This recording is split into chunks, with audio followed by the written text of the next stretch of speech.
Good evening. I'm Kara Stewksbury, Chair of the Department of History, Political Science, and Sociology. And on behalf of Carson-Newman University, I would like to welcome you here this evening for a discussion with our very own Dr. Micheal Eric Dyson. Tonight's event will center on Dr. Dyson's most recent book, The Black Presidency, Barack Obama and the Politics of Race in America.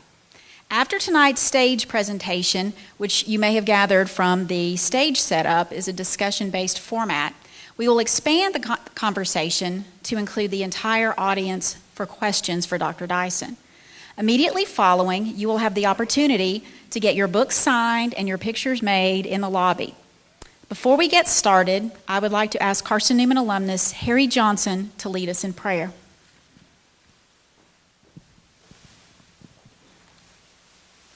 Let's pray. Father God, we thank you for this beautiful day in East Tennessee. Father, we thank you for all the memories that are brought forth from this school and this community. Father, I thank you for allowing our fellow alum and Eagle, Brother Dyson, to be amongst our midst tonight, Father. We thank you and ask you to give him the strength, and we thank you for his courage, for not being corrupted by money and position, and continue to speak your truth. Father, bless this congregation, bless each home that's represented in this building tonight. And again, Father, thank you for this beautiful day. And let students at Carson-Newman remember what our mission is. Let us continue to make a difference in this community, in this city, in this state, and in this world. These and all of the blessings I ask in your Son Jesus' name. Amen.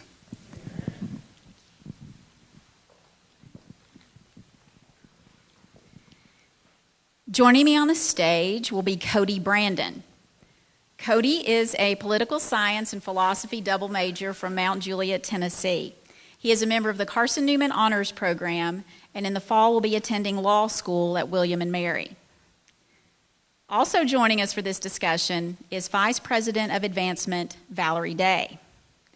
To get our evening started, I am honored to introduce the President of Carson-Newman University, Dr. Randall O'Brien. Dr. O'Brien is the 22nd President of Carson-Newman and has been here almost 8 years.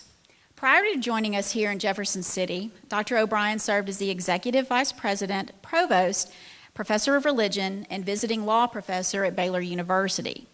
The Macomb, Mississippi native is a graduate of Yale Divinity School, New Orleans Baptist Theological Seminary, and Mississippi College. He has completed Harvard University's Institute of Higher Education Management and held appointments as a research scholar at Yale and fellow at Oxford. Dr. O'Brien is the recipient of numerous awards and honors. He has authored over 125 scholarly and popular articles.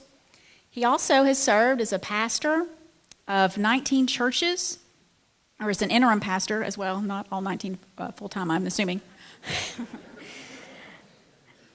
He is a decorated military veteran who served with the 101st Airborne Division in Vietnam. He is married to Kay, a licensed social worker who taught in Baylor School of Social Work before moving to Jefferson City. The couple has 3 adult children and 2 grandsons, and another one on the way in the next few weeks. On a more personal level, I can say that of all the accomplishments that I've just listed for Dr. O'Brien, I can say that he is a man who is passionate about social justice and certainly has a pastor's heart, and he's also been known to jump out of an airplane. Please welcome Dr. Randall O'Brien.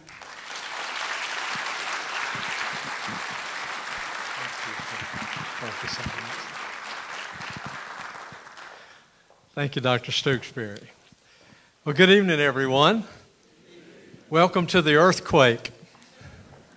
If you have not caught up on your sleep, wrong building. For those of us that were here this morning during chapel, I'm not sure that we've experienced anything quite like that. Dr. Dyson absolutely rocked this campus, and I believe the chapel pulpit is still aflame. It was just magnificent. Many of us gathered here have seen our Carson-Newman billboards and advertisements with the tagline, "Do anything." Or where can you go with a Carson-Newman degree? anywhere you want to. We have with us this evening a 1985 alumnus who embodies all of what those two ads can mean. Dr. Micheal Eric Dyson. Ebony Magazine has recognized Dr. Dyson as being one of the 100 most influential black Americans. Who am I to argue with Ebony Magazine? But if I were going to, I would say they have far too many zeros after that one. Also, I would advise Ebony Magazine to delete the word black. In my mind, he's one of the most influential Americans, period.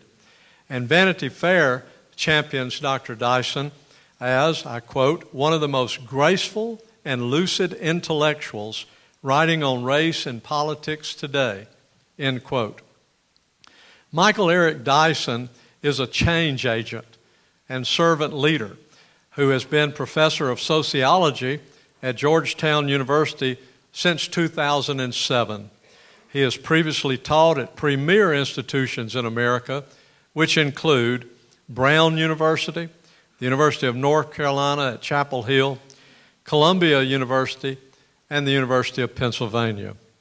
Our esteemed speaker is a New York Times contributing opinion writer and a contributing editor of the New Republic, the author of 18 books.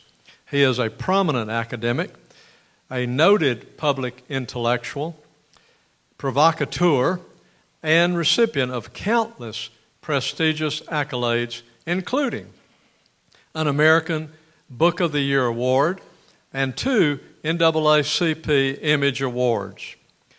You have seen Dr. Dyson on Good Morning America, The Today Show, or Meet the Press, talking with Tavis Smiley, Bill Maher, Charlie Rose, or Stephen Colbert. He's a regular on NPR programs and has even appeared often on ESPN shows.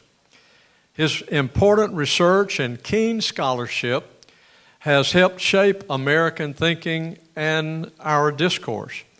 His book, Making Malcolm, The Myth and Meaning of Malcolm X, was named one of the most important African American books of the 20th century. And if I might offer a correction, his book, Making Malcolm, The Myth of and Meaning of Malcolm X, was one of the most important books of the 20th century. I'm not a fan of these qualifiers. Dr. Dyson is a scholar, period. Dr. Dyson's 2001 book, Holler If You Hear Me, Searching for Tupac Shakur, is credited with elevating books on hip-hop to both scholarly and commercially viable levels.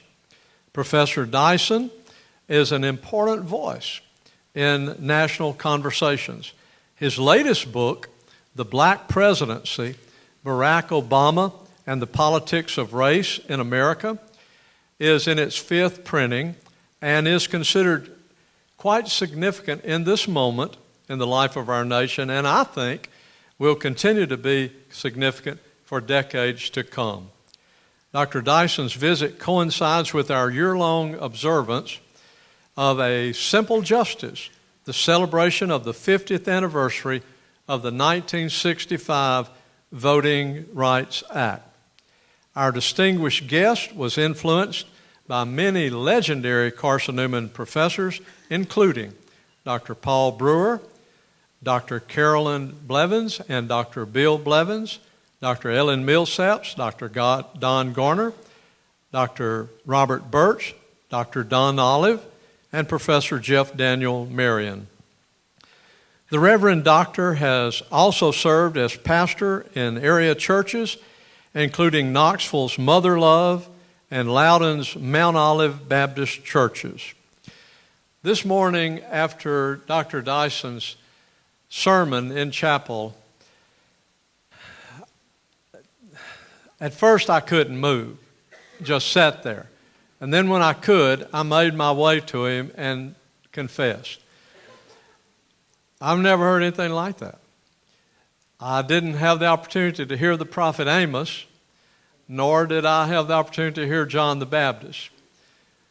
But I have a suspicion after hearing you that I have heard the prophet Amos and John the Baptist. Many of you know that Amos called for justice to flow down like waters and righteousness like an ever-flowing stream, and that's what we heard this morning. You might say, but didn't John the Baptist basically have one sermon, repent? Wasn't his sermon repentance?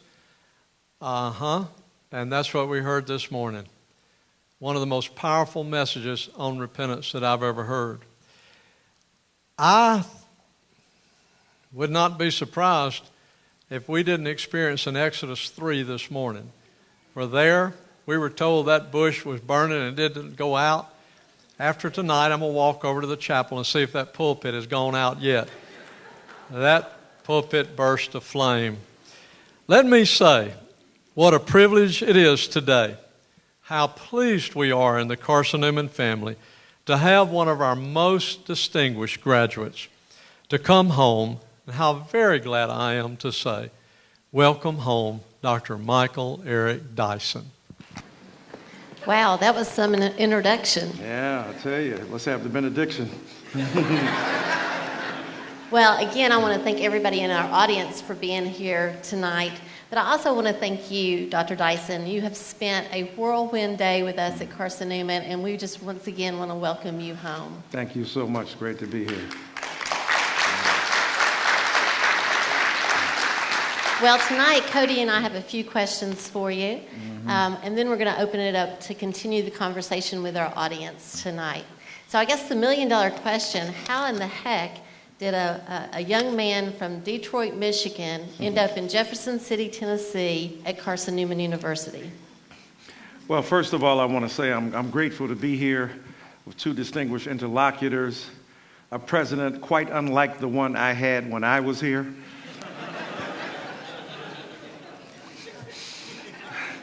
an extraordinary gentleman, a tremendous representative of the best of the virtue and the highest ideas of education and humane learning.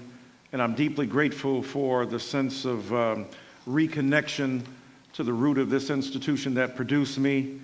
Dr. Paul Brewer, with whom I visited today, an extraordinary man with a sardonic wit and a ruthless rigorousness that challenged us in class.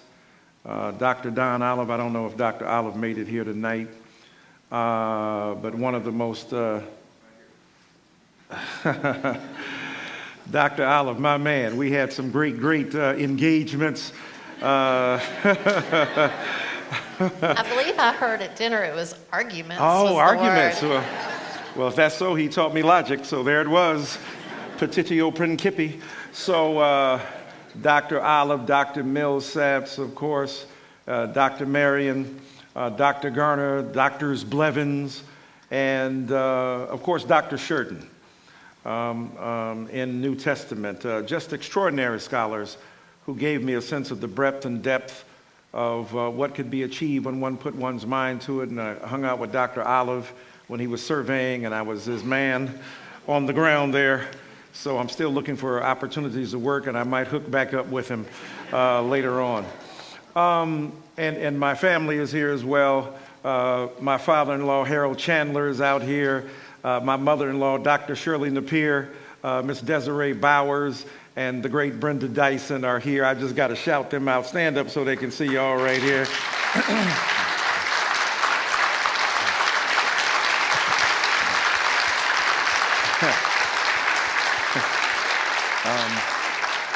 You know, I came to Carson-Newman.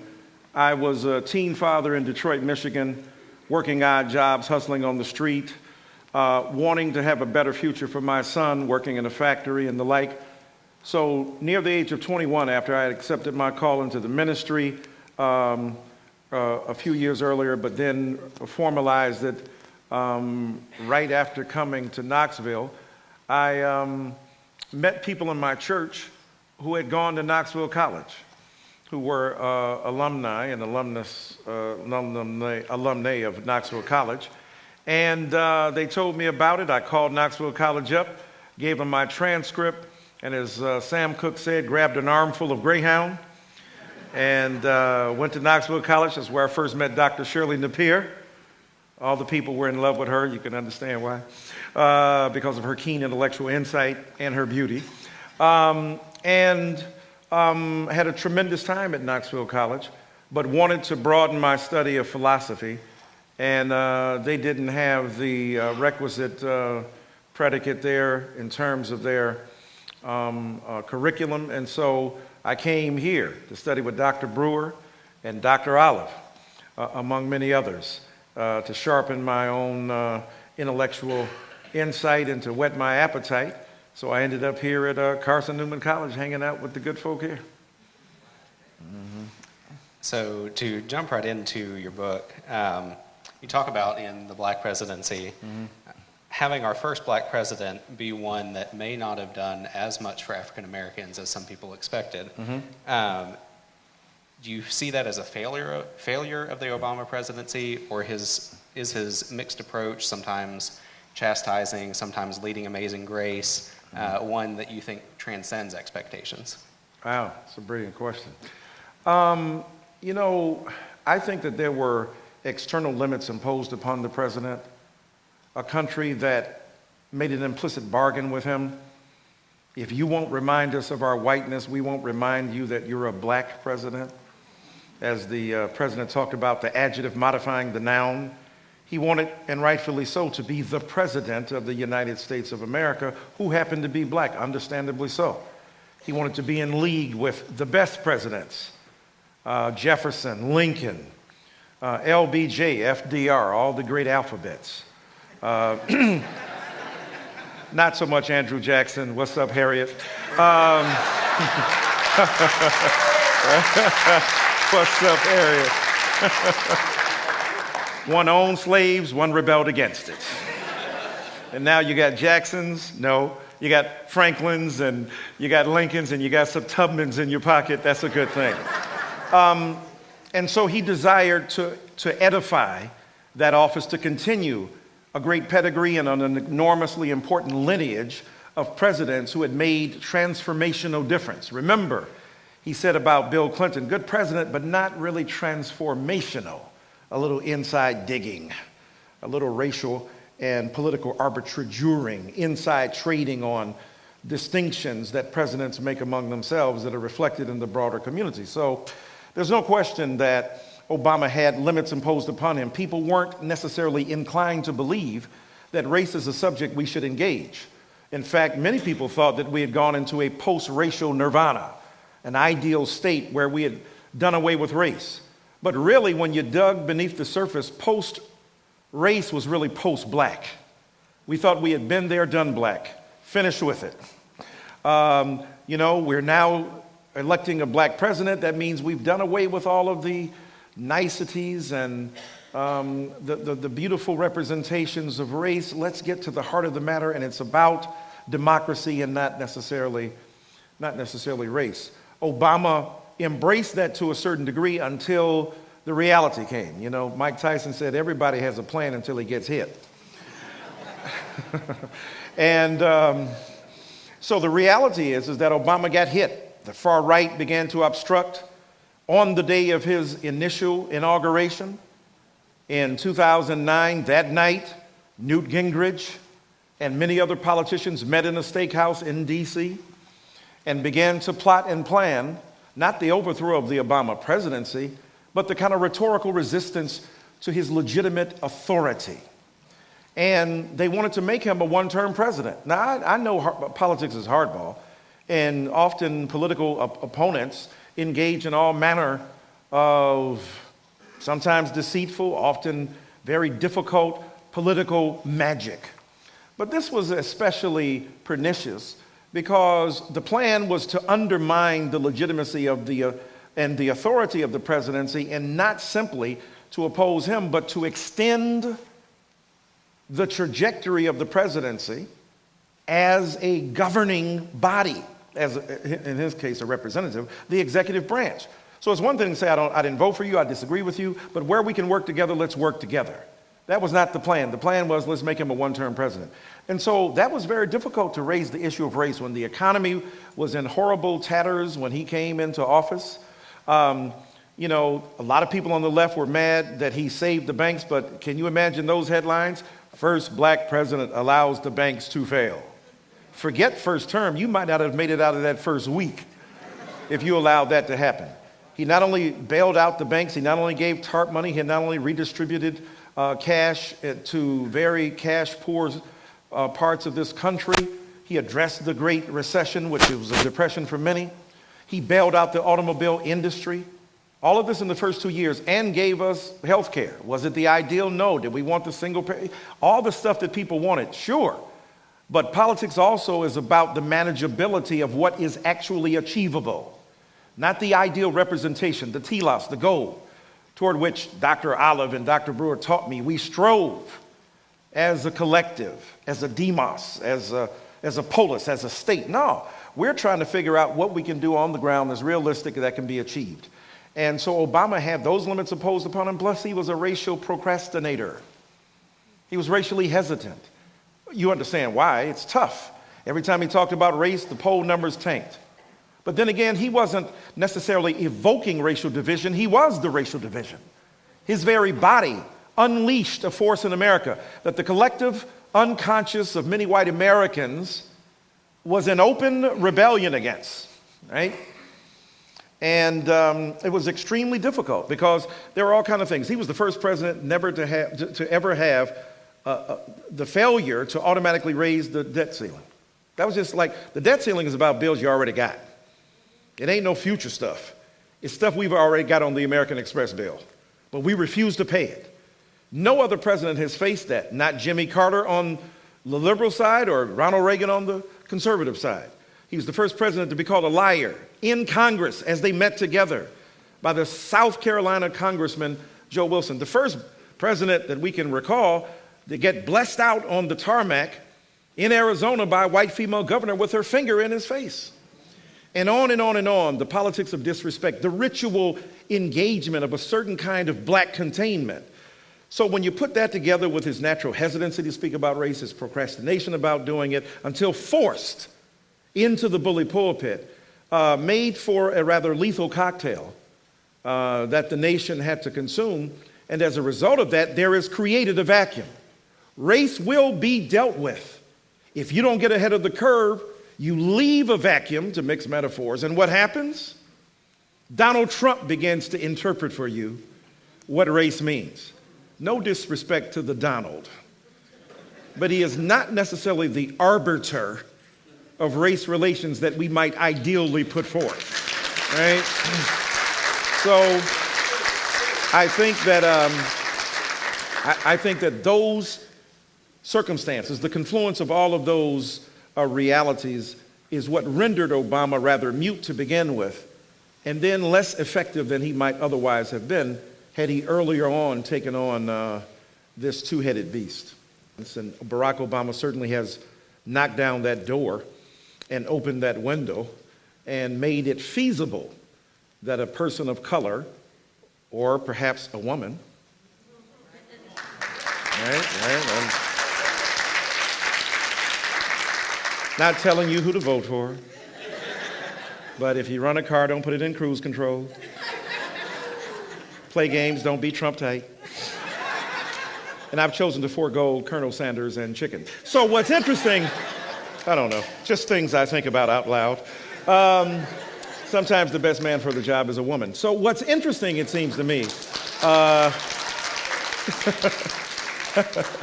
I love George Clinton. So, you know, the doors are open to be sure, but there's also a kind of resistive force in this country that has also been tapped into. The xenophobia, the nativism, the jingoism, the border reinforcing, the scarcity of empathy that resonates in the culture, I think are quite disturbing. But at the same time, Obama has made sense of a person of extraordinary intelligence and valor and intelligence and meaningfulness, and a beautiful spirit appealing to, masses of Americans. Never the majority of white people voted for him. Never, right? African-American people, significant numbers of white brothers and sisters, Latinos, Asians, and others formed a coalition to elect him as president. So I think that has certainly opened the door in the same way that entertainers like the former Bill Cosby, not the latter-day Bill Cosby, opened the door for him, or the two presidents on 24, the series, opened the door, or even hip-hop music. A person like a Jay-Z made young white people comfortable with the notion that an intelligent, articulate black person might yield significant power and give us the ability to see the value and virtue of a black person in charge. So in that sense, I think that door certainly has been swung open, and I think Obama has done the nation tremendous good by doing so. So you saw earlier today a video of a wonderful exhibit that we had here on Carson-Newman campus about the voters' rights of 1964. Do you still believe in the political process? Oh, absolutely. People can be cynical, but often the people who are most cynical have the most leisure. You got a lot of time on your hands to,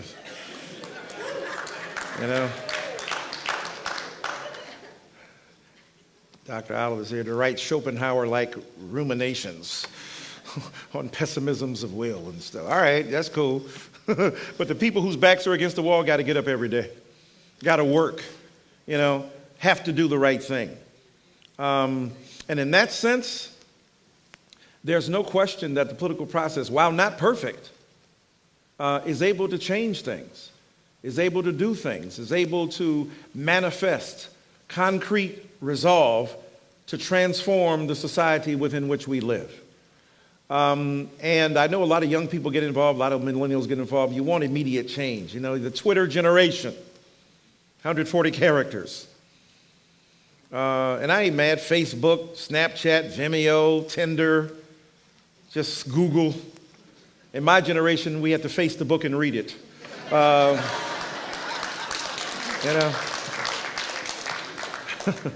Got to get Don Oliver's Pannenberg, read the book, page 72, right? You got to deal with that.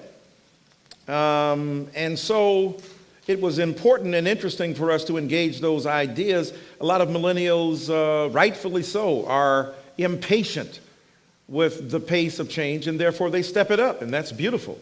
Black Lives Matter, a very important group that reminds us of the need to engage in serious political machinations, but not just in terms of protest, but also to articulate a vision that fits into a system of governance that is regulated by vote. Vote is the access. One man, one woman, one vote.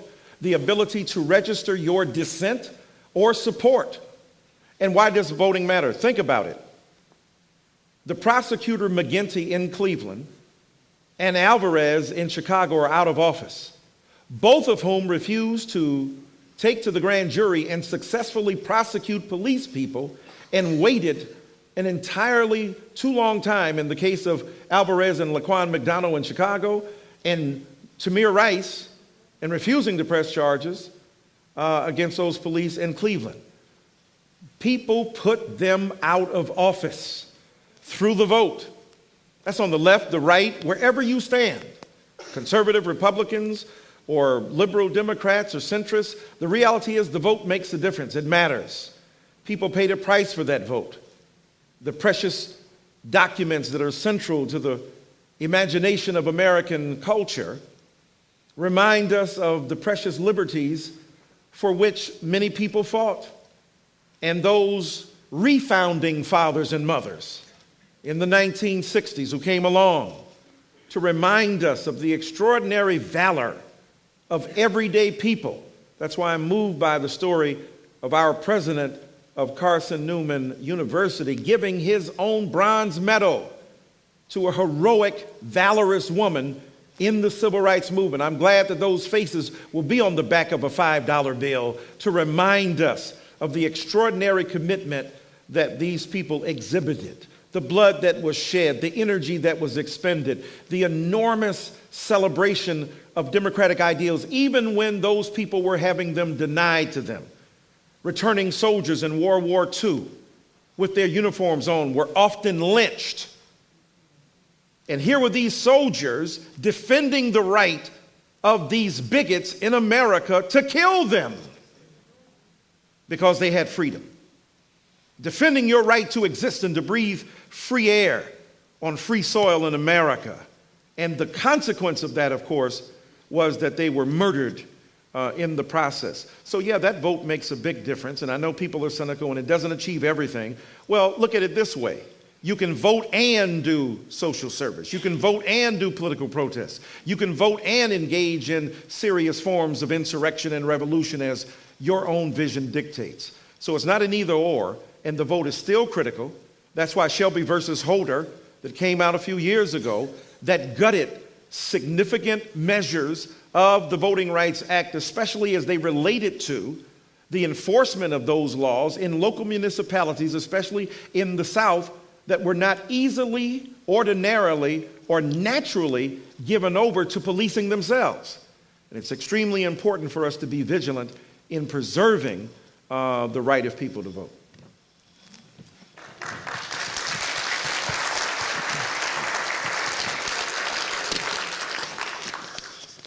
So a lot of recent events have kind of restarted what's being referred to as a national conversation on race. Mm-hmm. In that national conversation, what do you think needs to change about our political discourse to make the conversation more effective and more actionable? Yeah, that's a great question. I mean, the first thing is to tell the truth, to be honest, on all sides. You know, we've been rather timid about the issue of race, understandably. We tiptoe around it. We live in what Gore Vidal, as I said earlier today, calls the United States of amnesia. We would rather forget. As Barbra Streisand said, what's too painful to remember, we simply choose to forget. And so we tend to forget. 150 books on Lincoln, 100 on Jefferson, some on John Quincy Adams. But when it comes to the issue of slavery, not so much. Get over it. Stop. Don't bother us. We can't cope. And so there's selective amnesia and selective memory. Memory is a critical tool of survival, as John Blassingame and Mary Frances Berry argue in their book, Long Memory, a history of Black America. And so memory is vital, and there's what theologians talk about as dangerous memory. Those memories that challenge a unanimity of voice, a univocal voice in America, one voice. There are many voices, many ways of speaking, many accents, many regional dialects. And so unfortunately, many of us have been discouraged from voicing those understandings. And we live in a nation that is resistive to the broadening of the horizon of race.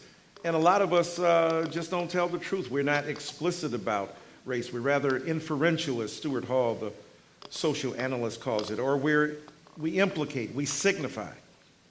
We want to maintain. We say, hey, don't talk about race and religion and politics. Just keep it easy. Talk about basketball. Understandable, but lamentable nonetheless, because there are huge crises that demand rigorous insight and engagement, that demand moral and ethical integrity, that demand that we attack those problems forthrightly. But if we can't talk about it, we can't deal with it. And so it's extremely important for us to be open and honest, to listen to all sides, even when we disagree. I appreciate a person like myself being permitted to come to Carson-Newman. I know some people are upset. This is where we're in school. Let's protect it. When I have classes, I tell my students from the very beginning, all students are safe here. White, black, red, yellow, brown, left, right, conservative, liberal, Democrat, Republican. I don't care who you are. You can talk. You can express yourself. You can engage in argument. But when I argued with Don Oliver, when I argued with Paul Brewer, I had to have my stuff right before they chopped me up and taught me how to get it right. Right? And I had to have an open mind. I was in class one day and Dr. Sheridan said, if Gandhi ain't in heaven, ain't nobody going. Wow. I don't think the Southern Baptist Convention exactly had that as its theology. I'm not sure, but I don't think so. So he taught us to think outside the box. I was taught logic by Dr. Oliver. I was taught history and Greek philosophy by Dr. Brewer, and these were rigorous ideas. How do we think? How do we put arguments in front of collective enterprises in classrooms where people argue over ideas in the most edifying sense? And so if we can bring that same attention to detail and rigor to bear upon the society within which we live, and to tell the truth about it, and to be open, white brothers and sisters who wonder why black people kill each other. It's a good question. Don't lie about it. And then be open, however, to the fact that black-on-black crime is a phenomenon, but white-on-white crime is not talked about. 93% of black people who die are killed by black people. 84% of white people who die are killed by white people. And yet we don't wring our hands about the white family going to hell in a handbasket. Jiminy Cricket. My God. What's going on here? Miley Cyrus is the emblem of white youth female culture. Jesus Christ. Right? We don't have that. We don't have a complementary and parallel moral discourse of decline in the same. So let's be honest about it. Let's talk about what white privilege might mean. Let's talk about what black responsibility looks like. Let's be honest and engage those issues and be willing to talk about each other's cultures and ideas and say that race is bigger than black and white. What about Latino people? What about Pacific Rim? What about Asia? What about the broader world? What about Mexican brothers and sisters who are being demonized in a discourse of immigrant nativism, and yet we borrowed from and ripped off, absorbed, genocide with indigenous peoples, refigured and reconfigured the geography and topography of American identity. Let's talk about all that if we're going to be real about it. And so if we can have those kind of open and honest conversations, then I think it will be more healthy for us. And look, we have race conversations all the time. We just don't call it that. When LeBron James decided to leave Cleveland and take his talents to South Beach, only got 2 rings. You ain't Kobe. Shit. You're not the greatest of all time, Kobe Bryant. So what's interesting, is that that was a race debate too. People upset, white brothers and sisters take their talent all the time. Why is it that LeBron James, now there were legitimate reasons, just we're here in Cleveland, you're leaving us behind, we want to buy in, you didn't tell us first. All that's legitimate, but then some extra stuff slipped up in there.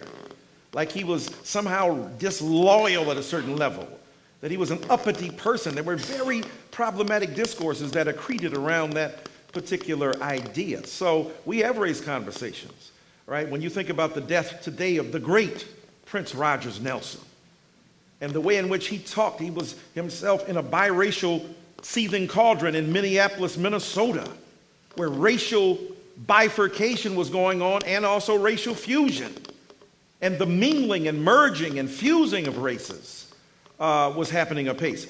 Barack Obama, biracialism in America. So there are many complicated stories, narratives, discourses, rhetorics, and ideas that need to be talked about. And I think if we open up, if we tell the truth, if we're honest, if we're respectful of each other and willing to engage each other, we just have a healthier nation.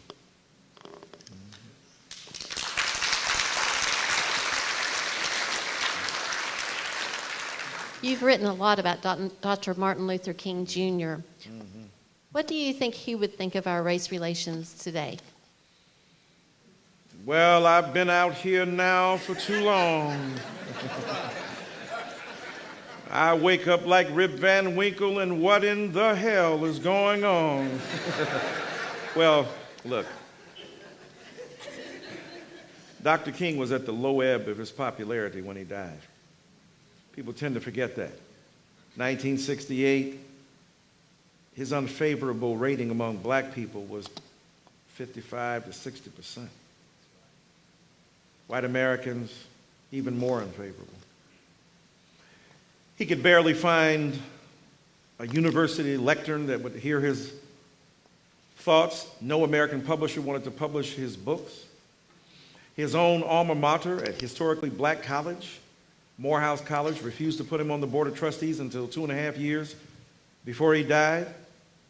Why? Because the white head of the board of trustees, Merrill Lynch, said that he was a poor role model. Why? Because he went to jail too often. He wasn't selling crack. He's trying to make America great again.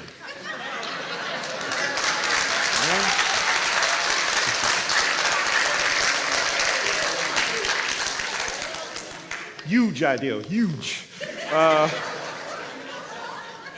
And so we tend to idealize King and think that he was a bellwether and a benchmark for what was great, and yet he was at the low point of his popularity. For the first time in 10 years, he was not on America's most favored and leading American citizens. He was not one of the 10 greatest leaders for the first time in a decade, because he challenged the war in Vietnam. He challenged America's notion of bringing together militarism and poverty and racism, and he wanted to unseat the authority of those isms. So he was a shock to the system. But the sweet scent of martyrdom wipes away all those noxious gases. And then when you die and rise up on the third day, so to speak, you reinvent a movement. And so now King, planted in the ground, from his death and blood sprouted American ideals and noble memories about him. Camus said, if you want to be that great, die and get up on the third day. And so Dr. King's martyrdom rescued a movement and his memory, with his precious wife, Coretta Scott King, working diligently, and Stevie Wonder's song and others to make his birthday a national holiday, to revive and resuscitate in the American scene his ideals. So let's not forget, had he lived, he would have never been celebrated. Had he lived, he would have been seen as marginal. Think about where Jesse Jackson is now to imagine where Martin Luther King Jr. might be. And Jesse Jackson having done enormously great things. Jesse Jackson will have to be dead for a while for people to understand the breadth and depth of what he's accomplished. You don't have to agree with everything. You can argue with him, but the magnitude of his contribution has been rather astonishing. And so I think Martin Luther King Jr. would look out on the horizon and say, on the one hand, we've made enormous progress. Incredible opportunities for African American people. Beyonce is the greatest entertainer in the world today. Jay-Z's a big-time artist. Oprah Winfrey, Barack Obama, the President of the United States of America. Brother Ken Chenault heading American Express, having better reports financially for the quarter than thought. So enormous opportunities being exercised by African American people. And on the other hand, tremendous retrenchment. Narrowing of the funnel through which those opportunities pour to broader, poorer communities. The over-incarceration of African American and Latino people. The way in which the prison industrial complex has been built upon the backs of poor black and brown people. The way in which those people have been put in jail for nonviolent drug offenses when white brothers and sisters say and report among themselves in self-reporting on polls, they do more drugs than anybody else. Because if you got more disposable income, you ain't got to make the choice, as I said in chapel earlier, weed or books. I'm talking about the weeds, weed whacker, how dare you think anything else?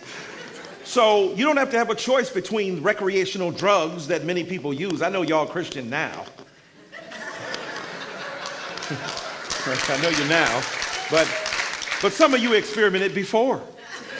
Jesus stopped you on a Damascus road and changed your life forever, right? So the reality is that Dr. King would look out and see that there is the death of black and brown people at the hands of police. That no matter how you cut it, can't be justified. Are all those people committing crime all the time when we know white brothers and sisters who don't get murdered? I was the other night at an establishment at 2 or 3 in the morning because I'd gone to a concert, part of my ethnography informally. It's my job as a cultural critic to attend these concerts and help you out. And so there was a young white man cussing the police out. I don't mean cussing. And I said, oh my Lord, they're going to shoot this young man.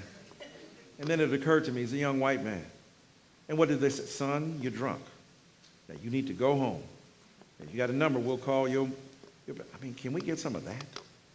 As opposed to suspicion and skepticism, as opposed to You reaching for your wallet, they think it's a gun, as opposed to hair trigger responses, as opposed to the collective stereotypes that prevail, that pre-criminalizes an entire population, that is radically suspicious and skeptical about their humanity and doubtful about their innocence.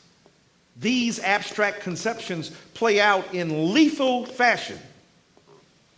And so Dr. King would be discouraged by that and call us all to attention and say to white brothers and sisters, it is important that you speak out on issues that affect minority people, just like it's important for straight people to speak out about offenses to gay, lesbian, transgender, bisexual, and queer people. So I think he would be duly warned and would duly warn us about the need to keep going, to keep digging, to keep plowing, and to make certain that the realities of race are addressed and that the inequities are removed. I think we're getting close to the end of our planned time, so it's kind of one of the closing questions. What message to the young people in the audience would you give as they are embarking on their college careers or looking to enter the real world? What message would you give them going forward? Well, if you've been trained at Carson-Newman College, you've been trained by some of the best minds I've ever encountered. When I was here, I've mentioned Dr. Olive, Dr. Brewer, Dr. Garner, the doctors Blevin, Dr. Marion, and all of the other wonderful and profound teachers, Sheridan, and so many others, Dr. Allen. So, be thankful for that. But most of the stuff you learn by the time you graduate is going to be obsolete. Right? So learn to think. That no one can take from you. Right? The ability to be critical. I ain't talking about hating. Critical. Read for yourself. Read between the lines. Be suspicious in the most appropriate sense. Right? The big old term we use in philosophical circles, the hermeneutics of suspicion. The skepticism we ought to have. That is doubtful. Don't take Dyson's word. Engage it yourself. Read the book yourself. Read the text yourself. Reflect on it yourself. Come to your own conclusions. Enlightened conclusions. Some of us are proud to be unmolested by enlightenment.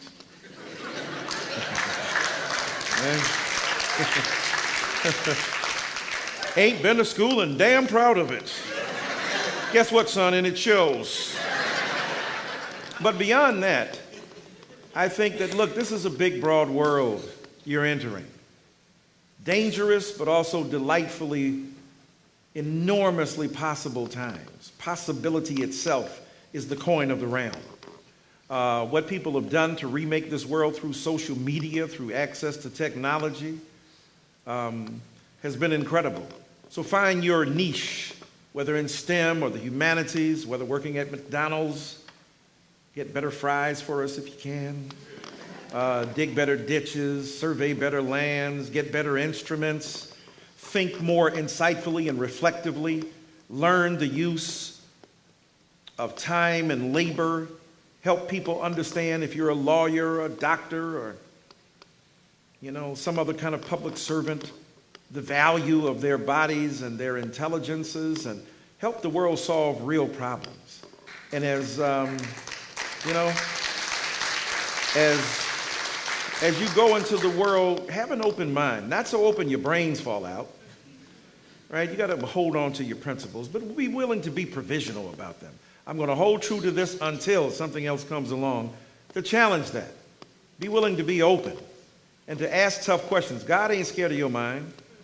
If God invented your mind, ain't no question you got that God could be intimidated by. But some of us are intimidated for God. We're protective of the Lord. No, God, you can't take that. Right? When Sheridan said, if Gandhi ain't in heaven, ain't nobody going, what is he saying? We teach, it's Jesus the only. Is that what he's saying? Gandhi said, I love Jesus. It's you Christians I can't stand. Sometimes I feel like Gandhi. I'm just going to be real with you. Right? Love Jesus, but you Christians, Lord have mercy. So let's be open. I have sheep you know not of, meat you know not of, sheep and other pastures, meat you know not of. Are you telling me that people who are Muslim or atheists don't sometimes have a better way than you do as a Christian? I would work with the atheist who claims not to know God, but who embodies the spirit of sacrifice and love than a Christian who's hating everybody else. Right? I would. So go forth into the world. I hate to sound like Desiderata and Max Ehrman, but that's not a bad thing to read. But open your mind and think like a real mature person and engage people whose last names don't end like yours, who don't smell like you, whose religion is not yours, whose gender or sexual orientation you're not comfortable with, and expose yourself to the true value of a serious education. Bertrand Russell said that the purpose of education is to resist the seductions of eloquence. And in that sense, the eloquent seduction of the mind, even though eloquence is important, being good is better than eloquence. Deeply devoted to the truth, better still. So for me, I would say to young people, take the world by the horns, so to speak. Open yourselves to new and fresh insight. Value your time with your family and loved ones, and try to leave the world a lot better than you found it. So why do we not look at him as the first mixed-race president and the embodiment of Martin's true dream, where it's the content of his character over what he was born to be? Yes, ma'am. Beautiful. First of all, I'm nominating your family for United Nations Family of the Year. Dadgum. Wow, that's amazing, right? First of all, he calls himself a black man. He's a pretty smart guy. Everything you said, he understands. So why is it that he made that choice? Real smart guy. Mama from Kansas, daddy from Kenya, right? Glad he didn't have one more K. It'd have been problematic. I'm just saying, thank you. Y'all get the jokes up here. I like this. Yeah. Young folk, not so much. So why is it that a smart guy like him on the form didn't fill out mixed race, didn't fill out, right, biracial? It's on the form. It's biracial or mixed race, right? Oh, he has a choice. The reason is because you probably know this, but let me remind you. In America, there was a one-drop rule, right? If you had one drop of Negro blood, you was a Negro. They weren't talking about, oh my God, it's edified conceptions of mixed race. So white folk who now question it were the ones who reinforced the notion that one drop of black blood would contaminate you, right? We have to take that history into account. That's number one. Mixed race meant Negro. One drop of black blood. That's why during the Civil Rights Movement, if a black person got into a pool, they bleached it. There was a contamination. Think about Mary Douglas, the anthropologist. Danger, right? Taboo, the taboo of blackness, right? Purity and Danger is the name of the book. But the taboo of blackness was real, right? So the one-drop rule suggested that even the hint of blackness made you black. That's why they're going to now say, oh, Barack Obama's not the first black president. There have been like 6 or 7. You know, black people come up to me all the time, hey, he ain't the first. And I'm going like, brother, if nobody knew he was black, it don't count. Because they didn't treat you like black. They didn't know, right? Madeleine Albright discovers at the end of, her career, I'm Jewish. You weren't raised that way. You didn't know. So you didn't go to Cedars and, say oy vey at the appropriate moment that was important and intelligent, right? So, and speak Yiddish in a certain fashion. So the point is that there was a taboo. The point is that there was a one-drop rule. And also we discovered this, that when we talk about mixed race, right, we know Tiger Woods was mixed race. Fuzzy Zeller, the golfer, knew he was mixed race. But what did he warn Tiger, right, when he got the green jacket back during the Masters, when Tiger was at his heyday before his precipitous decline? He says, the person who wins the Masters gets to determine what people eat. And he said, what did he say? He said collard greens or whatever those people. He wasn't talking about the tie part, right? His mama tied him up, his daddy blacked him up. right? He was biracial. He is biracial. And your point is so powerful because it argues against a narrow worship of racial categories. It argues against a kind of purification, but that is the privilege of a white-dominated culture that has the choice to choose. Because if African American and Latino people who say, look, because when you look at non-white Hispanic, that means already whiteness has been layered, right? They don't say non-white black person, right? So we know already the categories are fixed. Now, what I'm trying to say to you is that the ideal, of course, would operate that way. Why wouldn't we say mixed race? But there are many other people who are mixed race over whom we've not had this fight. There are many people in prison who are mixed race. Many white brothers and sisters don't seem to want to claim them as well. Don't want them to be proudly displayed as the exemplifications of a mixed race ideology. And mestizo, the mixture of race, the biracialism in America is itself a political category. It's not simply a genetic description. Because if that were the case, if we were to do our DNA in here, a lot of people from Africa in this room, looking white as you and light as me, and then some dark people are Irish, right? So what you're raising is the idiocy and lunacy of racial categories to begin with. Anthropologists have told us no such thing. And in a heterosexual paradigm, you know you belong to the same race if y'all can coexist and procreate. So everybody up in here who's inclined to do so heterosexually are part of the same race. So the people who invented race have to bear the responsibility for having imposed race. Race was invented as a category in the modern West and in the broader Greek world too, for that matter, in Europe. And even before that, think about David Hume, think about Immanuel Kant, right? With the when you think about Hegel with the phenomenology, when you think about Kant with his, massive consideration of reason, these people also were imbued with narrow conceptions of what it meant to be a person of color and white. So I'll end by saying this. So the reason race functions in America as a social construct, which means it ain't biologically determined, like you said, genetically speaking, of course Obama is biracial. The reason he's not the first mixed race president, because people treat him like the black man he is taken to be, right? Joe Wilson and others who make jokes. Notice all the people making the jokes. They're not saying you biracial orangutan, because the stereotype is one of blackness.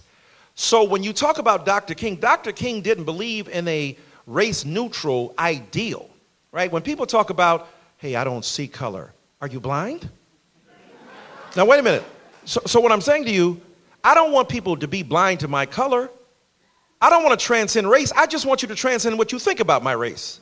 I don't want to stop being black. I want you to stop thinking negative things about my blackness. So I want you to see that I'm black. Describe me. If I'm in a burning building, don't go, well, an olive-colored guy. Say that black man with glasses, because otherwise they're looking around. Let's see, an olive-colored guy. And finally, I'll say this, because I know it's unsatisfying to you, but here's my point. In an ideal world, you're absolutely right. In an ideal world, you're absolutely right. We have children, but why does it make a difference?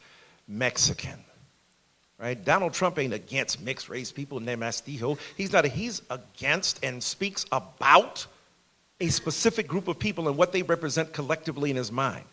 And also the tyrannical and the authoritarian defensive-ness in America around the issue of race that tends to distance ourselves from, clinically dispassionate about the way in which race is created and shaped and made in this country, and how some people bear responsibility for it and others don't.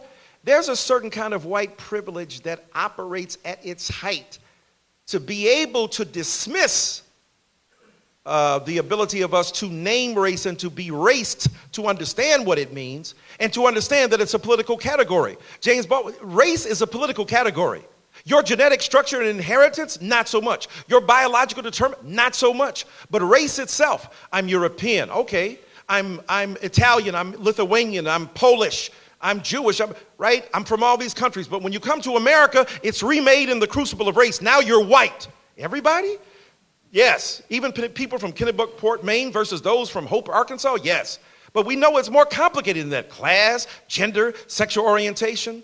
So the point is, as I end my little disquisition here, it is important to acknowledge the very thing you're talking about, but the world we live in doesn't do so. And if we fail to acknowledge those differences, we fail to acknowledge how doctors treat people of color differently than they do white brothers and sisters. The people who end up in prison who may be mixed race, left for black, left for brown, as opposed to those who understand, because many more white people are mixed too who may not look like it, and therefore the perception of race operates in a deleterious fashion. Now, the question could be, well, if we stop acknowledging race, perhaps we could have some racial progress. That's true too. But at the end of the day, the failure to acknowledge the inheritance of privilege by those who before set the categories, and now one of the greatest privileges is to dismiss those categories, because now we're asking for responsibility of a government around the very category that they created. That's where the rubber begins to meet the road. We lose purchase politically and philosophically, and in terms of resource distribution in this country when we do so. I know you're not satisfied. We're going to talk a little bit afterward. You can school me some more. All right? Thank you so kindly. Thank you so much. Okay, over here. Oh, thank you. Hello, everybody. My name is Rose Porter, and thank you for coming to speak. I mean, this has been phenomenal. I'll try to be quick, as I know that my question is not necessarily pertinent to everybody in the room right now, but I'll just give you a quick little story. Today, I work with Great Schools Partnership, and we work with community schools here in Knoxville, and I love my job every single day, and I'm originally from Wilmington, Delaware. Today, I found out that in a local high school back home, there was a girl who was killed in the bathroom after a senseless sophomore fight against a boy. And this is nothing new. I've been talking about trying to start a mentoring program with my father every single day and asking him, what am I supposed to do, and not launching it because I've been afraid that, well, there are enough programs for young black girls out here and somebody else is doing it better than me and my idea won't be any different. And today, driving here, he called me and he said, before you try to be a mentor, find a mentor. And today, learning about the death of this girl has really kind of made me feel like this is the moment that I need to stand up and try to help people. So I'm kind of putting you on the spot, and I apologize, and you just have to answer with yes or no. I won't be upset either way. But I am asking and pleading, if you will be my mentor today, I promise I will read every single book. I will watch every show. Oh, well, hell, if you're going to do that, I mean, yeah, well, you know. I just know that there is a separation between my generation and the millennials and the generation of the leaders through the 60s, and that there's a disconnect, and that I asked myself, well, what are we doing? Are we asking them what they think? And I feel like no. So. Yes, ma'am. Yes, ma'am. Be honored to do that. And, you know, it's important for us to reach out to younger folk. You reach out to younger folk. Because if you can see it, you can be it. Sounds simplistic and reductionistic, and at the same time, it gives us a sense of what Roland Barthes called the Republic of the Image. The image is key. That's why black people being denied access to the Oscars sounds narcissistic. Who cares? So Denzel or Will Smith didn't get it, and the blackface of Chris Rock is there to preside over it, to criticize both Will Smith and the Academy as if they're equal. Problematic parallels. But images are critical. They're important. When you see what you are being affirmed. And again, to get back to our first question about the earlier question about mixed race, people see people on TV who look like them, who talk like them, who engage like them.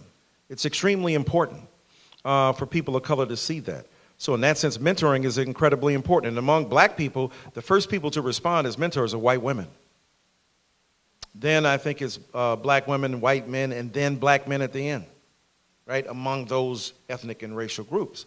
So it's important that we reach out to younger people and bridge those gaps and bridge those gulfs, and millennials especially, which is why I try to do that through my study of and engagement with pop culture and the like.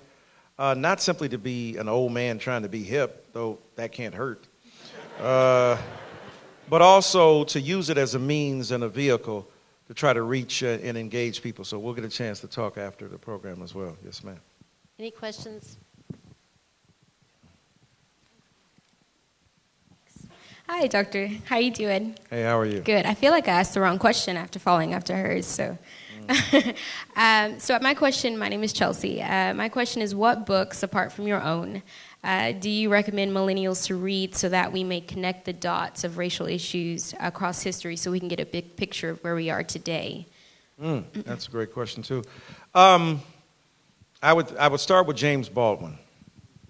The Price of the Ticket, the collection of his nonfiction. His fiction is great, too, especially his first novel, Go Tell It on the Mountain. Another Country is a great one that Bill Street could talk, many others. But the nonfiction is especially lucid and powerful and insightful about race, and a terrible transparency in the best sense of that word. A beautiful moral clarity characterized Baldwin's negotiations with both the language, the rhetoric, and the reality of race. And I would start with him. Ralph Ellison's nonfiction is great. Toni Morrison's novels and her nonfiction are great. And if you want to catch up with your millennial project, read Ta-Nehisi Coates's Between the World and Me. That's another book that's out now that deals with the implicit backdrop and philosophical argument around Black Lives Matter. So those are some of the books I would begin with. I think we had one up back here in the back.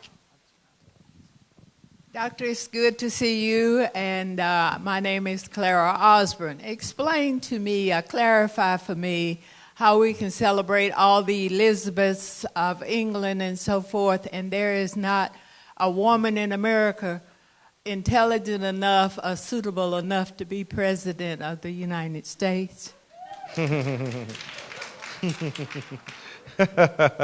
Thank you for that lead-in. No,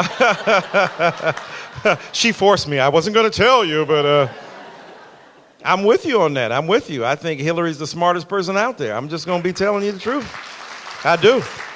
Now, I mean, the sexism against her is pretty astonishing, right? Bernie Sanders, I respect Bernie Sanders. If Bernie Sanders is the nominee for the Democratic Party, I will carry forth with him. But a lot of Bernie Sanders people don't feel the same way about the Hillary people. You know, they're making this thing a religion. Dude, we're not trying to elect a messiah. It's a president. They're all flawed. If we're going to be in with the predicate that they're perfect, that's crazy. None of them are. And so I think the sexism against her is, Bernie is excited. He's great. Command personality. She does it. She's a shrew and a bitter person. Right? If John Boehner cries, my God, manhood has never been more vulnerable. She cries, there's no crying in baseball. All right. So there are double standards that apply to her. That doesn't mean you have to vote for her because she's a woman. No. I'm saying, but don't let that be the argument against her. Command personality, smarter than anybody. If she were a man, she'd already be president, probably. I mean, with those credentials, right? Secretary of State, senator, First Lady, man, she's done it all. Baseball commissioner. Okay, that part's not true, but I mean, what's the former Secretary of State who wants to be baseball commissioner? Thank you, Condoleezza Rice. Right? Was that Greg Helton or Chuck? My people. These are my people. Greg Helton. I just saw him out here. Greg and Chuck. Those are my people. My partners in crime. I don't know if George is here as well. My three classmates. But so I think that we do celebrate women in the ideal. It's the real women that we find problematic, right? A kind of political pornography. I'll just leave that one alone right there, Any other questions? Okay. Hi there, Dr. Dyson. My name is Matthew, and I'm actually from the area. I was born and raised here. Mm-hmm. And when I first discovered that you were from Carson-Newman, that you went to Carson-Newman, and that you'd spent some time here, I was kind of surprised in a lot of ways. Mm-hmm. I think the reason for that may be obvious, but so. My question is, in some ways, a little bit difficult to ask, but I think it's really important, not just for me, but for this audience in particular. Mm-hmm. So what I'd like to do is, just in the context of postmodernity, and particularly the context of anti-intellectualism, when we put ourselves in such a vacuum like that, in such a spiritual vacuum, in such a moral vacuum, and then because of that, we allow then the most powerful forces in society then to take control, be it militarism, be it imperialism, be it white supremacy, be it the patriarchy, etc. For a white working class kid who learned about Western philosophy, who learned about Greek philosophy by reading the sermons and speeches and essays of Dr. King.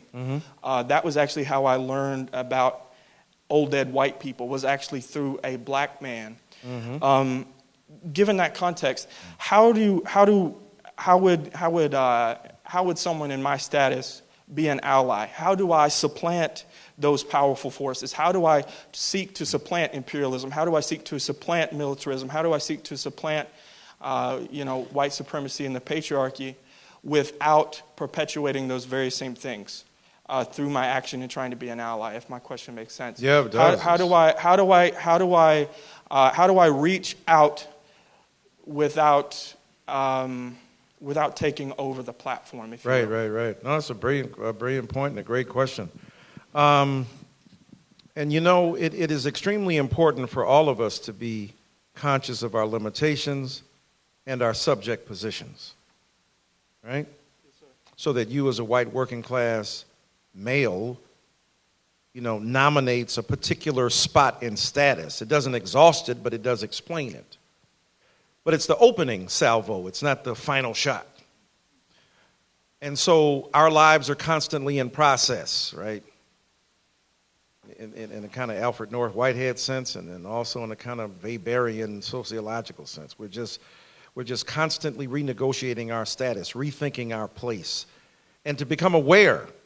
And when you say white supremacy, we're not talking about pointing the fingers at individual white brothers and sisters. We're talking about systemic, structural problems. White supremacy is the conscious or unconscious belief that in the inherent inferiority or superiority of one group versus another, and the political machinations that get used to defend that ideal and to reinforce it. And some of the greatest victims of white supremacy are white people themselves, bearing the burden of a false ideology of superiority. How hard that must be to bear in the face of manifest mendacity when it comes to that notion. And, old dead white men are some of my favorite people to read. Love old dead white guys. I mean, they're good. I've read a lot of them, thought about what they said, even when they didn't have me in mind. I mean, but even, I was in the president's house and saw a picture of Merle Haggard. I love Merle Haggard. Now, I suspect me and Merle Haggard might have had some political differences. Just a few. I'm proud to be an Okie from Muskogee. We don't wear long hair. Okay, sorry, Greg Elden. Guess we do. So the thing is that I love country music and Merle Haggard, but there's some things we're going to disagree on. All right, I love country music. I love those lyrics. All my exes live in Texas. That's why I live in Tennessee. If I'd have killed you when I met you, I'd been out of jail by now. Wow, that's gangster rip, hip hop, and gangster country. So when you read Derrida, Foucault, when you read powerful thinkers, Milton, and when you read poetry of Alfred Lord Tennyson, though much is taken, much abides, and though we are not now that strength which in old days moved earth and heaven, that which we are, one equal temper of heroic hearts made weak by time and fate, but strong in will to strive, to seek, to find, and not to yield. I mean, Dr. Millsaps taught us some of the deepest, most profound analyses of romantic poetry and the mythopoetic expression of identity. That stuff is great stuff. But you mentioned postmodernity. It's both a time period and it's a philosophical argument about a direction, a style of thought within the broader vocabulary of philosophical reflection. So there you think about the fact of challenging the dominance of certain ideas. And your question is, how do you become an ally to people of color and others who are minorities without presuming that that particular white subject position that has now been interrogated doesn't become the object of inquiry and draw attention to itself in a kind of subversive narcissism? That's great stuff. And one of the first ways you do it is by acknowledging as an ally you work with people. Let them help you understand what's going on the ground and teach us how to move forward. And finally, I think it's important always for us to think critically, as I've often said here tonight, but also when we're in communities with people of color and other allies, gay, lesbian, transgender, bisexual people who are, Latinos struggling in La Raza against what they call the deporter of chief, ironically enough, the first black president. Wherever you are politically and struggling and trying to be an ally, you don't speak for people, but you can speak with them and learn to communicate in the languages. Don't end up being a kind of political Iggy Azalea, if that makes sense. And when you do that, you don't appropriate, you engage. You learn languages that are legitimate and genuine. You learn vocabularies of empathy, and you learn to talk with and to people in a way that gives you a kind of competency, a cultural competency, a racial competency, a gender competency, and a competency as a human being to really empathize with and begin to talk about the problems that people confront. So there's no ideal way, but I would suggest those as the way to I think begin. we had a couple down here in the center. Mm-hmm.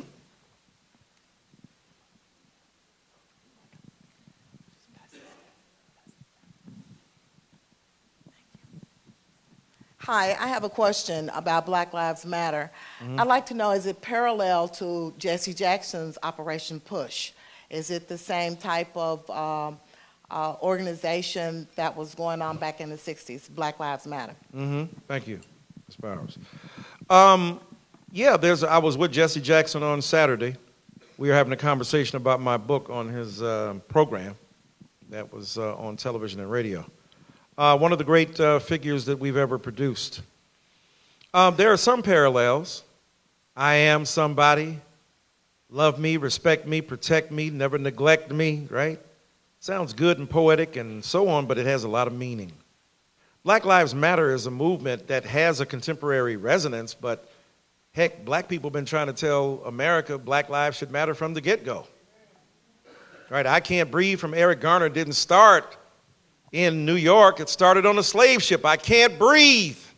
Bodies piled atop of bodies, packed like sardines in a ship. This is not the Nina or the Pinta. This is not some immigrant ship bringing people to the harbor of New York. This is coercive migration, extricated from their native haunts in Africa and brought here in 1619. So different routes, same destination, but different functions once arriving here. Black Lives Matter doesn't mean that other lives don't matter, right? I know a lot of white brothers and sisters, oh my God, why are you saying that? I suppose nobody else matters. You ain't got to say you matter when you matter. You ain't got to point it out. When you running stuff, you running stuff. I is the boss. Well, you really ain't then if you got to announce it. The bosses are the bosses. They running stuff. So black people could have said in the Black Lives Matter too. We know white lives matter. It's like when, if you're at the NFL and you go, women's lives matter, and some of the ball players go, wait a minute, football players' lives matter too. We know that. That's why you don't get charged with offenses in rape culture. That's why you're not held accountable in ways that other citizens are. We know football players' lives matter. We don't have to say so. But women's lives matter in that context because we have to accentuate, highlight, and underscore the necessity of valuing those lives equally as we do others. And so black lives have not mattered clearly. This is why Beyonce begins her formation video by saying, stop shooting us. Now, if you think that's anti-police, I'm sorry, but if I offend you by saying stop shooting me, then what are you doing? If that's offensive to you and you think that's anti-police, you are living in a perverted mentality. Right? Black lives matter too. Don't shoot us without speaking. When your life is not threatened, don't see us as a normal and necessary threat to your existence. Why is it that black and Latino policemen don't, by and large, shoot black and brown people? Why is it that the overwhelming majority of them are shot by white police people? You don't have to send, as they've been doing recently, police to Scotland and London. Send them to the black and brown people who are right here. who can tell us how we don't overreact and so on. So Black Lives Matter is critical. There are certain parallels with SNCC, Student Nonviolent Coordinating Committee, which was not a leaderless movement, but taught that people don't have to be hierarchical top-down. Martin Luther King Jr.'s Southern Christian Leadership Conference, black preachers in control, authoritarian to a certain degree, speaking ex cathedra from the position as the racial pope. No, we're all leaders. Let's share that. Black Lives Matter has some of that. More akin to SNCC than, say, Operation Push, but Operation Push in the sense of demanding accountability. And I think that Black Lives Matter is extremely important, even though it interrupts people and they mad. Sometimes you interrupt folk to show that you ain't been saying nothing no way. And the stuff you've been saying ain't really real. Now, I know it gets frustrating. You know, Bill Clinton talking back, let me tell you. But we ought to at least engage young people. Martin Luther King Jr. was heading toward more radical forms of nonviolence at the end of his life. He said, look, you ain't got a job. Let's go to D.C. and clog up the walkways. Let's make it impossible for people to get to work. You ain't got a job, go on the lawns. Much more radical than people have given him credit for. So I think Black Lives Matter certainly has certain parallels, but also has extended by doing both the structural piece of social change as well as the individual intimacy of race. The racial animus and hatred and hostility that is manifest at the level of the body and what that body might mean, but also looking at the broader processes of structural and systemic racism that have to be addressed as well. We started a little bit late this evening, so we're going to run over just a few minutes because this conversation is so very important, and the questions that you ask are very important. I think we have one over here. Hello, Dr. Dyson. My name is Roxanne Bowen, and I appreciate you being here as a Carson-Newman alumnus myself. Thank you. Living here in the South my whole life, I've done a lot of traveling, but I've lived here my whole life, and when President Obama was elected, I saw some of the ugliness that I've never seen before. People said some really nasty, ugly things. Mm-hmm.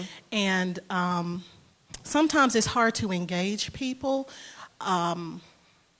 Our country has a color problem. Mm-hmm. The biggest color that matters is green. And the people that have the green use us to pit each other with these different categories, whether it's race, gender, sexuality, religion. They pit us against each other so they can keep us from uniting. But sometimes it's hard to get that message across because people sometimes dismiss me automatically because of my color as being sensitive. Right. So as someone who talks about race and politics on a regular basis, how can I engage these people without being automatically dismissed? Yeah, that's tough. That's tough. Well, you can't be responsible for how somebody sees you, right, and responds at a certain level. Because if people are going to be dismissive, they're going to be dismissive regardless, or as the brothers in the street say, irregardless. That's belt and suspenders. So you get the point. But you can be responsible for how you behave, how you think and act. And like here, look, we all have to take each other into account. And I know some people, look, are offended by what I say, offended by me as a Baptist preacher, defending gay and lesbian, transgender, bisexual people, suggesting that God works with atheists as well as believers. Oh, my God. No wonder that dude doesn't have a church. I agree. I'm with you on that one. Lord, can you imagine? But I don't know, Don Oliver's still pastoring, and he's a pretty interesting, independent thinker. Do they really know what he thinks? I'm just saying. So all of us have to think critically about the world we operate in and how we handle ourselves and how we relate to people so as not to give them easy cause to dismiss us. Now, if they're going to do it anyway, that's their business. I am not responsible for your closed-mindedness. I am responsible, however, for inviting you into a conversation to think critically. And one of the ways people can't dismiss you is that have your facts right as much as you can. Have your eloquent arguments honed as much as you can.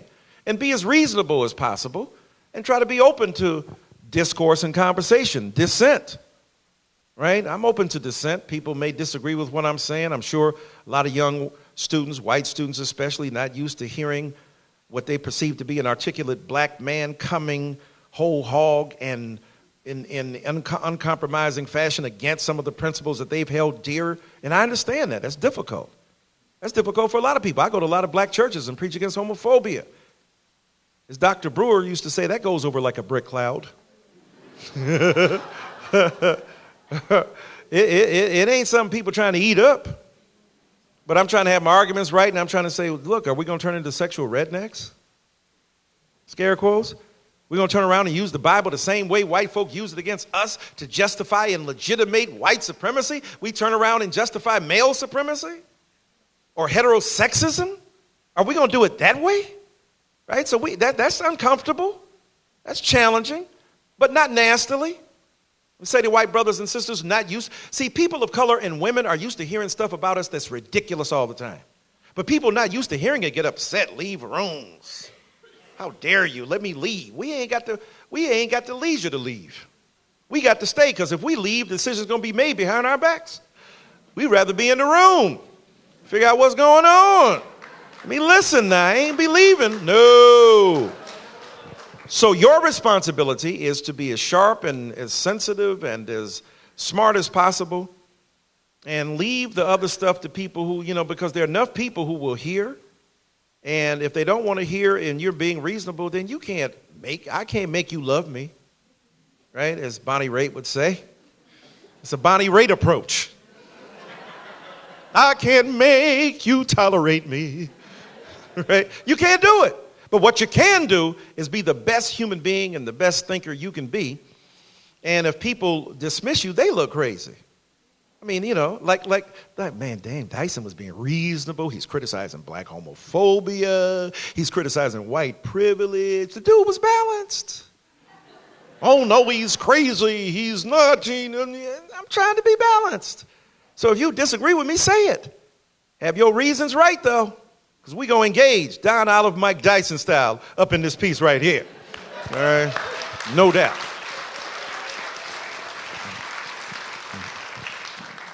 Okay, and Dr. Olive, won all the arguments, but that's irrelevant.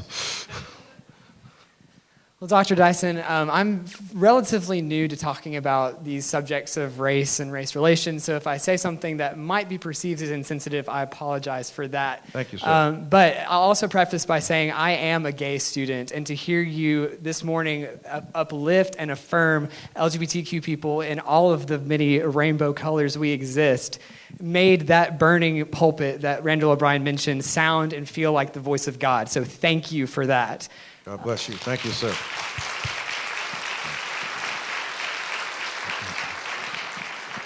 So in addition to that, I'm glad you opened the door with the previous question and with the question that came before about, as you referred to it, as black homophobia, and as how in the laundry lists of justice that some churches espouse, LGBTQ people get left out to dry, so to speak. So as someone who has seen and experienced that black homophobia in a church that admittedly was about 50-50 white and black, and the sermon was centered around delegitimizing the gay rights movement by comparing it blow for blow with the civil rights movement. In what way do you see things such as black homophobia or white supremacy or white homophobia or any of these isms and ias that exist? In what way do you see these as a threat to human rights in general, and as they factor into this race relations conversation you have devoted your life to broadly?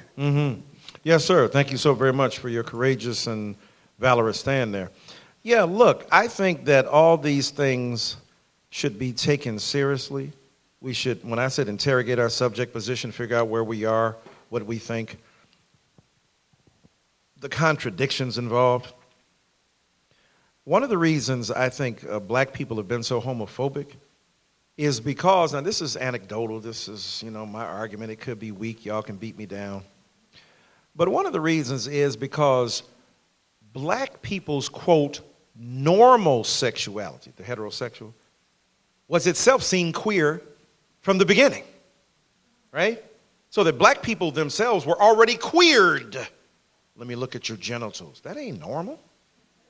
Let me weigh you to see how much I can sell you. That's the queering of black sexuality. So black people are hypersensitive about it. Hey, don't be gay, because if you're gay, the white folk are going to hate us even more. Right? There's another reason for them to put us down, because the burden of white supremacy is often borne by the people who are its victims most especially. Right? Just the same way the heteronormativity, heterosexism, big words to say people who are straight trying to beat up on people who ain't. What they call now cisgender. So the point is that we make people feel especially like the politics of respectability. I have to be a woman. I have to be especially virtuous. All these unvirtuous men judging you. But you got to be more virtuous. Is my eyeliner on correctly? Am I sitting in the front row with the cover over my legs? Am I speaking appropriately to men and defer? Look, it's madness, right? Policing of the female body in a patriarchal culture in ways that men don't have to do. So one of the ways that black people have done it, I think the hypersensitivity exists because I said, is also the way in which people bond to become more American. Hey, I'm getting dissed by the white folk, but if my heterosexual beliefs are put and pronounced and promoted in a conservative value, I find simpatico with the very white people who 2 weeks ago wouldn't talk to me. Right? So now you force connections. Our enemies bind us, or in this case, opponents, people we don't believe, express the virtue of God correctly. So you got some of that stuff going on. And you got some straight up just ignorance in all groups.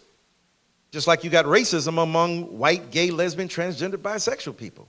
You got the forging of white privilege and the refusal to ask tough questions in terms of class status among those populations. So when we think about it, or some women who are strong feminists and racist, right? So when we begin to think about who are white, so when we begin to think about, these issues, it begins to make us a bit squirmy, squeamish, uncomfortable, but that's a pretty good place to be, to learn, to think, to grow out of our own narrowness and our own bigotry. Howard Thurman said a bigot is a person who makes an idol of his commitments. There's a kind of fetishization of our commitments in a narrow way. Howard Thurman said you can go to the Atlantic Ocean, you can dip your glass in the Atlantic Ocean. It may be full of the Atlantic Ocean, but it's not all the Atlantic Ocean.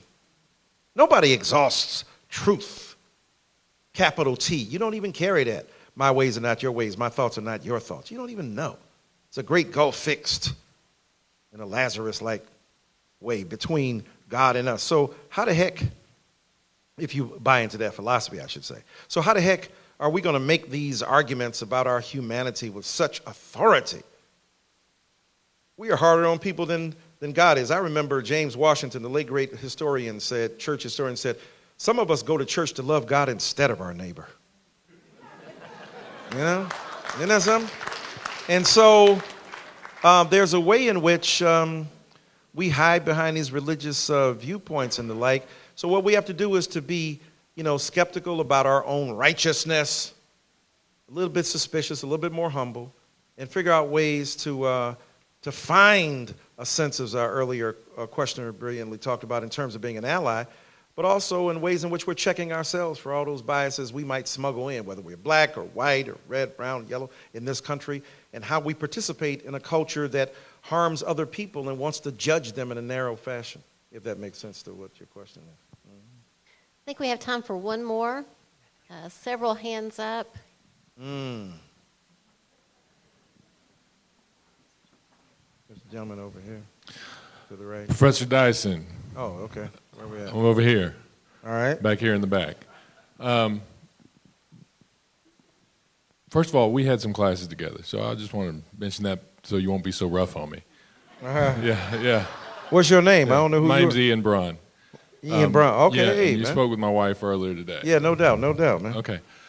So my question, well, first let me tell you one of the things that I value you for absolutely the most when I'm watching television, and I just think it serves a really, I just think it's really valuable, is your ability to very quickly and eloquently reframe an argument that gets thrown at you as either an attack or that just comes out of straight out bigotry and will not address the actual scope of the argument, and you can do that very quickly.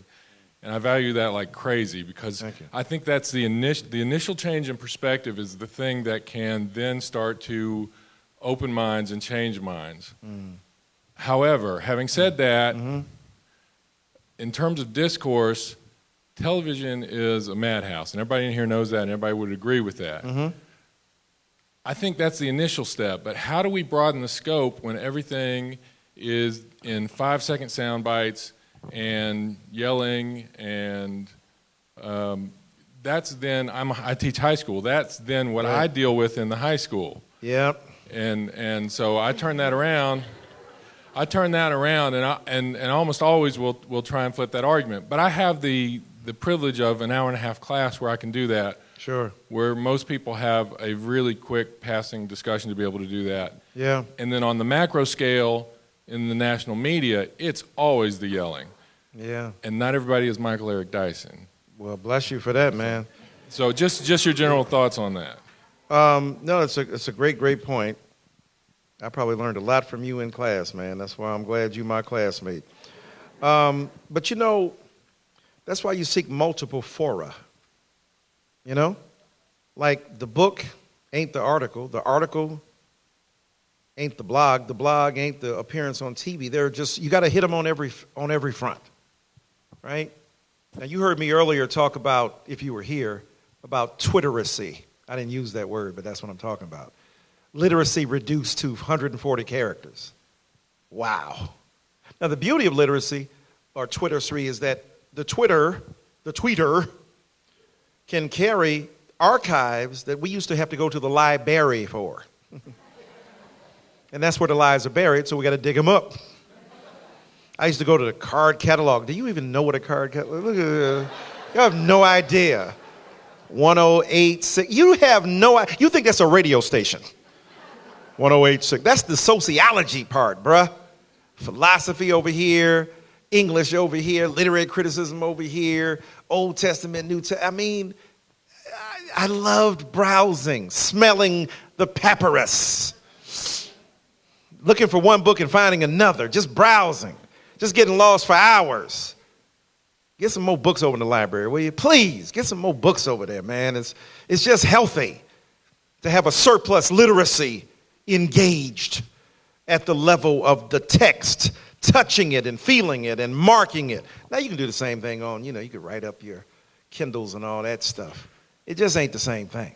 Although you can browse, you can carry, what took you in a bookcase carrying 100 books, you can do it on Kindle in a little old tablet. Okay, advantage Kindle.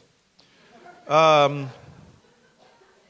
there's something to be said for the access to literacy that Twitter provides, because whole articles that are out of print or people don't know about, you can in an instant give the link. That's brilliant. That's beautiful. But it can't make you read them.